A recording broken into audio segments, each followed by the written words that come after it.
Welcome to Video Pods. Are you ready? Let's buckle up and dive in. All right, welcome back to the deep dive. This time we're going deep on something really cool, destination image.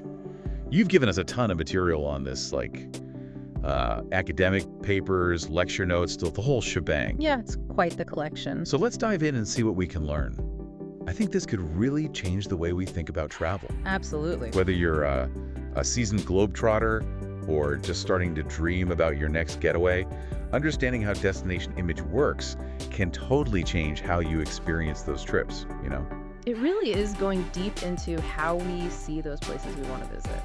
It's more than just like liking a photo on Instagram. Right. It's about the facts. The feelings. And even how different cultures see things. Okay, so we've got this definition from Crompton and Koenig. They're like the experts in this field. Yeah. They say destination image is the sum of beliefs, ideas, and impressions that people have of a place or destination.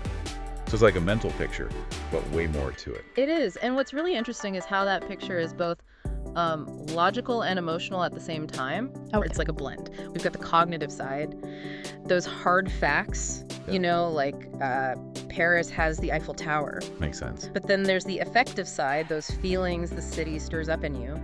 Paris might spark like romance for one person. Yeah. But someone else might just feel anxious about all the crowds. Totally. So when I think of Paris and I instantly get this image of like charming little cafes and cobblestone streets, that's my personal destination image, right? Exactly.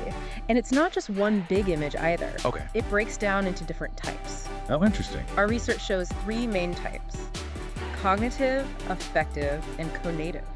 Whoa, big words. It's kind of like falling in love. Okay, I like where this is going. First, you learn about someone, right? That's Yeah. cognitive. Then you start to develop feelings. That's the affective part. And finally, you decide if you're going to go for it, ask them out. That's the conative image guiding your choices. Wow. So break it down for me. How do these image types apply to travel? Okay, so cognitive is all about the knowing. Like Paris has the Eiffel Tower, the Louvre, amazing pastries, you just know it. Got it. Then there's affective, those feelings the city stirs up. Maybe it's romance.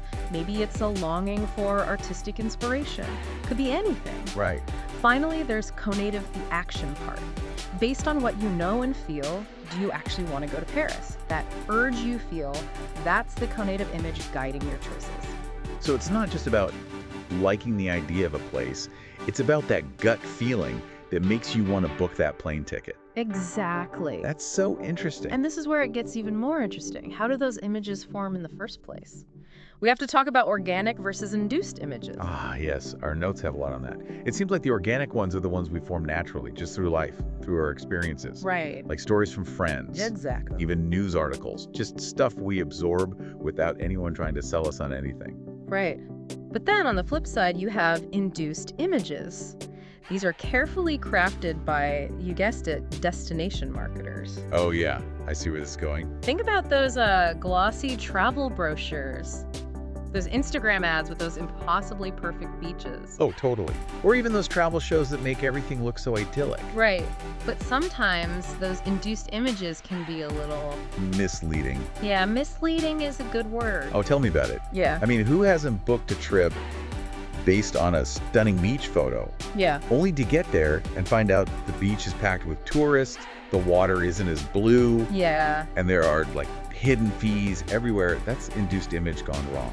It happens all the time. And that's Yeah. why it's so important to be a smart traveler. Right. To look beyond just the surface. Don't just buy into the hype. Exactly. Do your research, read different reviews, get a balanced view before you book that ticket. Remember, a beautiful photo doesn't always tell the whole story. That's such good advice.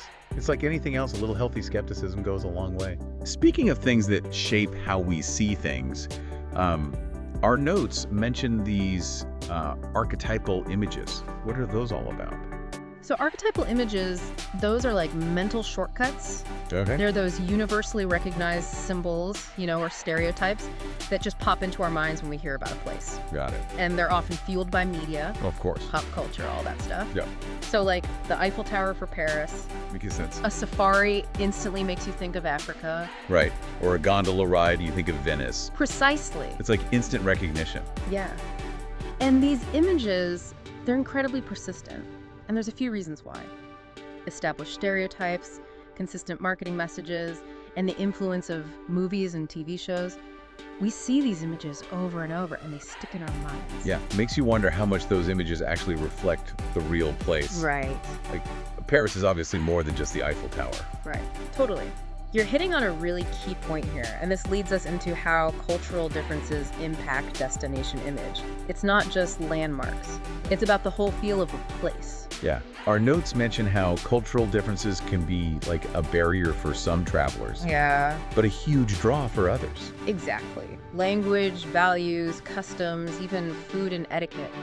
These can all play a role in how appealing a destination seems to someone. Right. Like, some people are looking for adventure and are totally fine with a bit of unfamiliarity, Right. even excited by it. While others might find it a bit stressful. Makes sense. If your goal is just to relax and de-stress, a place that feels culturally closer to home might feel way more comfortable. It's like choosing a restaurant, right? Yeah, totally. Some people love trying exotic cuisines, while others just want something familiar and comforting. Exactly. And that brings us to how destinations use image in their marketing strategies. They're not just selling places. Right. They're selling experiences, feelings. It's getting strategic now. Oh, yeah. Our research says destinations use image to attract tourists, make themselves stand out. Right. Differentiate themselves. Yeah, and ultimately influence our travel decisions. They use those stunning visuals. They highlight unique cultural events. Some even create whole campaigns designed to make you feel a certain way, all to make their destination look irresistible. Yeah, it's like those ads showing people kayaking on this like crystal clear lake with mountains all around. Yeah. They're selling you that feeling of freedom and escape, not just a location on a map. Exactly. And I bet you can think of at least one travel ad or image that's made you add a place to your travel wish list. Oh, for sure. Right. But it's got to be more than just pretty pictures, right? There's this whole concept of destination positioning and branding. Got it. Mhm. Just like a company builds a brand to stand out, destinations need to showcase their personality to attract the right visitors. That's where things like the destination brand benefit pyramid come into play. A pyramid. Now, I'm really curious. Our notes have this diagram, it seems, to go from like tangible features at the bottom to emotional benefits at the top. That's exactly right. Take Hawaii as an example. The base level might be its beaches and volcanoes. Right, things you can see and touch. Exactly. But as you move up that pyramid, you get to the emotional benefits, that feeling of relaxation, escape, connection with nature that Hawaii is known for.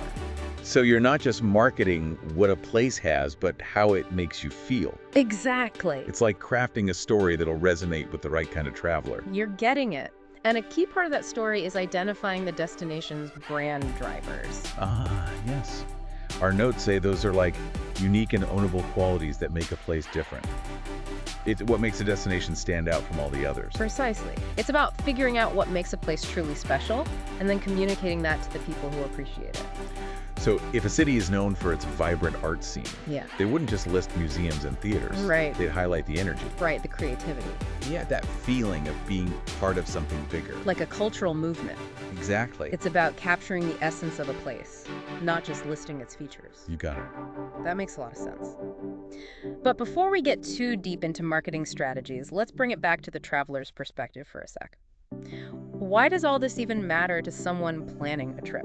That's where the real power of understanding destination image kicks in. It's not just marketing jargon, it's a tool you can use to make smarter, more fulfilling travel choices. It's like we have this superpower now, being able to see through all the marketing tricks. Kind of. By understanding how these different destination images work, we can be way more conscious about how we travel. Right. Ask ourselves, like, am I really interested in this place, or am I just, reacting to some slick marketing campaign? Yeah. Is that beach actually as amazing as it looks in the photos?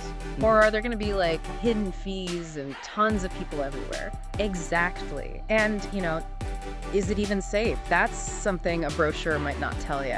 That's where doing your homework comes in. Totally. Don't just take the destination's word for it. Read reviews, talk to people who've actually been there. Yeah.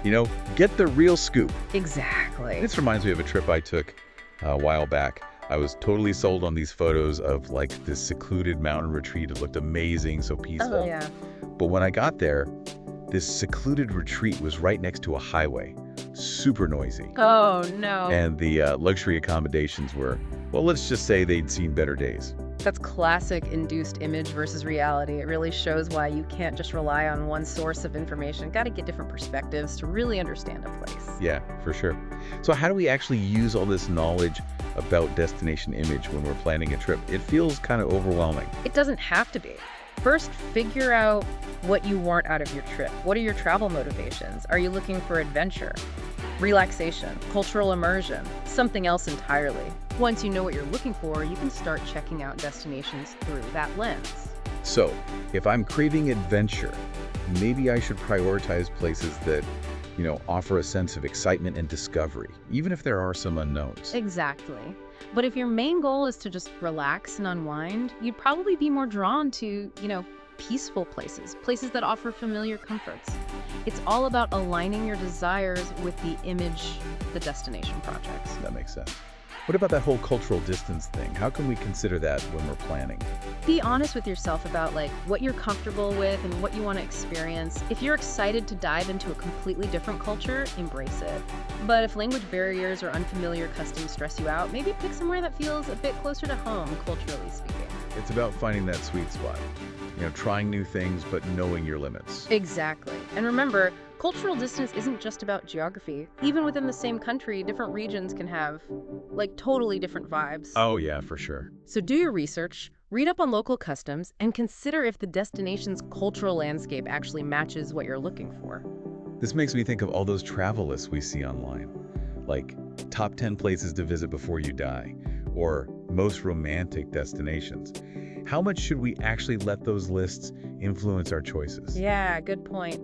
That's where critical thinking is key. Those lists usually just reflect popular opinion, They might not actually match your personal tastes. They can be good for inspiration, but don't let them dictate your choices. So instead of just following someone else's must-see list, we should, make our own personal travel wish list based on what genuinely speaks to us. Exactly. Let those lists spark ideas, then do your own research. Dig a little deeper into those places and see if the reality matches them. This makes me think about my own hometown. It's not a tourist destination, really, but it does have its own unique charm. I wonder what its brand drivers would be, if it were trying to attract visitors. I love that. It shows that destination image isn't just for exotic, far-off places. Every place has a story to tell. Every place has something special that makes it unique. So maybe, instead of just focusing on where we want to travel next, we should also think about how we can appreciate the places we already call home. Absolutely. Understanding destination image allows us to be more conscious travelers, both in choosing destinations that speak to us and appreciating the unique qualities of the places we already know. That's such a good point. But before we go too far down that road, we have to talk about the elephant in the room, or I guess the algorithm in our social media feeds. Oh, yeah, for sure. It's not just travel brochures and TV shaping how we see places these days. Right. It's all that curated content we see online. Absolutely. The digital landscape has made this whole destination image thing even more complex. Harder to tell what's authentic and what's just manufactured. So how do we navigate all that online travel info without getting lost or, misled? Any tips? Well, it all comes down to, recognizing potential biases, seeking out different perspectives. Remember, algorithms are designed to show you what they think you want to see, which can create these echo chambers and reinforce existing perceptions. So we got to break out of those echo chambers and actually seek out information that challenges our assumption. Exactly. If you're constantly bombarded with picture-perfect images of a place, try finding alternative views. Look for travel blogs or articles written by locals, or people who aren't trying to sell you something. It's like taking a peek behind the curtain, Okay. right? Seeing the real unfiltered experience. Precisely. And that can lead to more authentic, more fulfilling travel experiences. Because let's be honest, the best travel memories often come from those unexpected moments. No, totally. It's those serendipitous encounters, the off-the-beaten-path discoveries, those moments that really surprise you. Yes. Those are the ones that make a trip truly memorable.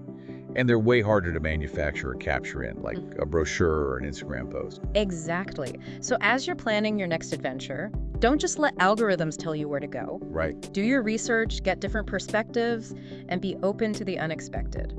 The real magic of travel often lies in those unscripted moments. I love that. I think we've covered a ton of ground here. We have. We've talked about how destination image works, how it's used in marketing, and how we can actually use this knowledge to make better choices as travelers. Yeah. But there's one more aspect I think we should explore, how all of this plays out in the real world. Yeah, good point. Let's move beyond theory and look at some real-world examples of destinations that have successfully used these ideas to their advantage. Okay, let's do it. Let's see how these concepts work in practice. Okay, so we're back and ready to wrap up our deep dive into destination image. Yeah, let's do it. We've talked about how these images are formed and how marketers use them, Right? and even how we can be more savvy travelers, Yeah. you know? Absolutely. But now I want to see how this all works in real life. It's one thing to understand the theory, right? Yeah. But it's so much more fascinating to see how real places have used these ideas. Exactly. So, do you have any examples, any destinations that come to mind? Oh, tons. The one that always stands out is Iceland. Oh, yeah. Yeah, a few years ago, Iceland was pretty much off the radar for most travelers. Right. But then they launched this amazing marketing campaign that really nailed destination image. I think I remember those ads. Lots of incredible shots of like glaciers and volcanoes. Right. And the Northern Lights. They showcased Iceland's natural beauty in this really powerful way. Yeah. It was awe-inspiring, aspirational even. Totally. And they also highlighted these unique experiences. Okay. Like exploring ice caves or soaking in geothermal pools. Sounds amazing. It created this image of Iceland as this like wild, adventurous, almost otherworldly destination. And it totally worked, right? I feel like everyone's been talking about Iceland for the past few years. Oh yeah, it was a huge success. Tourist numbers skyrocketed. Yeah. They became one of the hottest travel destinations. Wow. And that image of Iceland as the land of adventure and natural wonders really stuck. That's such a great example. It shows how a powerful destination image can really put a place on the map. True. Do you have any other examples? Other destinations that have done this well? Another one that comes to mind is Portugal. Okay. Yeah. They've done a phenomenal job of showcasing, their rich history, their culture, their food. They've positioned themselves as kind of a more affordable, laid-back alternative to some of the bigger European destinations. Yeah, I've heard great things about Portugal. It Yeah. seems like they really get who they are, and they've found a way to share that with travelers. Exactly. And it's been really successful. Tourism is booming in Portugal, and they've managed to do it without, becoming too commercialized or losing their authenticity. That's awesome. Okay, so these are great examples, but I'm also thinking about like the potential downsides of destination image. Yeah. We talked earlier about how induced images can sometimes set unrealistic expectations. Right. So is there a risk? Like, can a destination become a victim of its own success? You're hitting on a really important point, and it's something a lot of popular destinations are dealing with right now. There's this term over-tourism that's become more and more common.